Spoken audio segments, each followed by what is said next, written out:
Okay, so it's been pretty wet the last couple of days.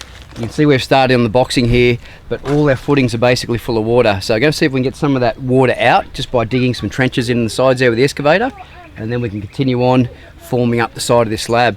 Once that's formed, hopefully by the end of next week, we'll be ready to pour all this.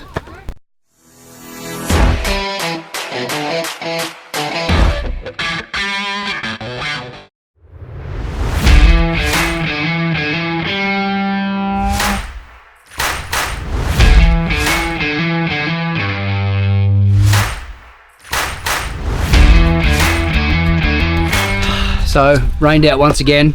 Wasn't too bad today. We got some of the boxing sort of finished off around the corners here, but it's just so wet and muddy.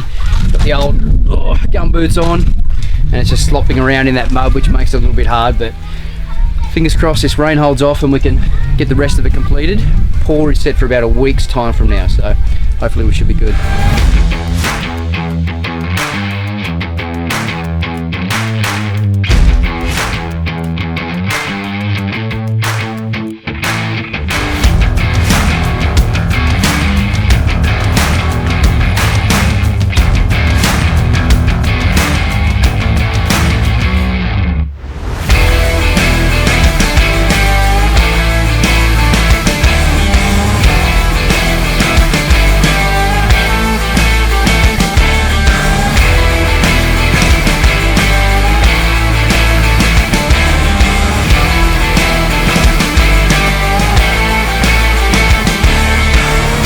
Guys, quick progress report. Basically, we're looking at pouring the slab here this Friday.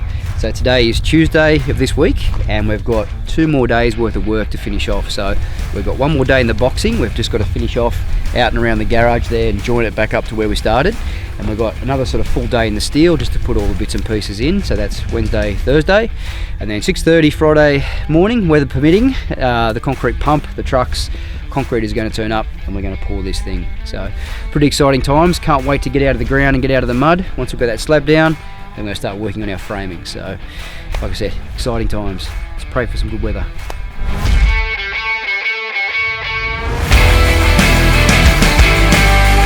Paul here from Termi-Mesh has come out to give us a bit of a rundown on some of the penetrations and some of the protection that we're going to need for the slab here. Do you want to run us through some of the stuff, Paul? Or? Yes, certainly. Okay, so the first part of our installation for Termi-Mesh is to make sure we protect all penetrations coming through the slab, any construction joint. So basically what we're using is the concrete slab to form a physical barrier. So the idea really is to basically stop any concealed entry point for termites to make their way into your new home. Yeah, fantastic. So what Paul and I are doing is just working out basic sort of program. So at the moment we're looking at a couple of days coming in for the penetrations. Once the slab's poured, then coming back and doing some of the perimeter treatment, and then at the very end we'll do a bit of a handover to talk about what sort of maintenance and upkeep we need for the actual product. So yeah, thanks Paul. Thank you, James.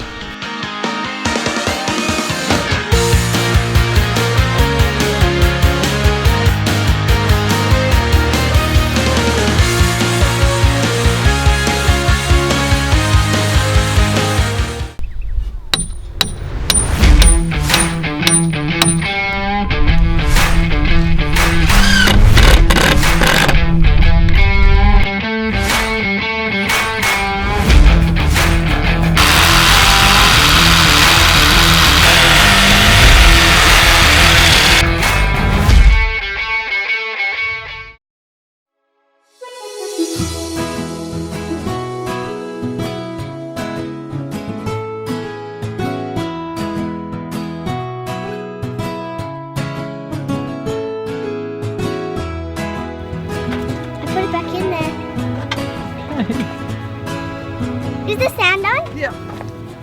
Is it on? Yeah. Hi, Pete.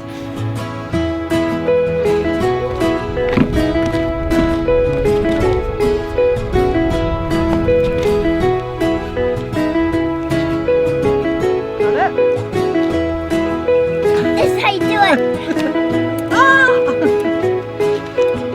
This is how you do it, Pete, to get a coat hanger out of a hole. Goodbye.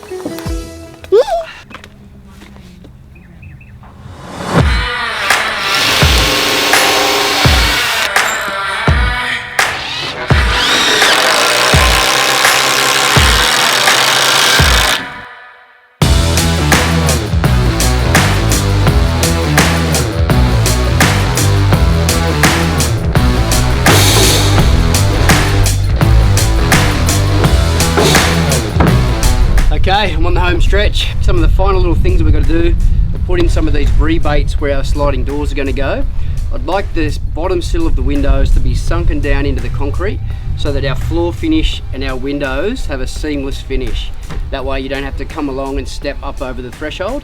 So what I'm doing is just putting in these double timbers. I'm just going to screw this to the side of the formwork, and then I'll just take 45mm out of the concrete. Most sliding door tracks at the bottom vary anywhere between about 40 to sort of 60mm, so depending which company you sort of go with, they all have sort of different profiles. But for us, with the 45mm that we're taking out of the concrete, plus say about a 20mm timber floor that we're going to put over, or 20mm carpet, that'll give us a variance of up to about 60 that we can play with. So I'll screw all these on around the place where we're going to have sliding doors leading out, and that's about it. Tomorrow we are ready to pour, so it's game day.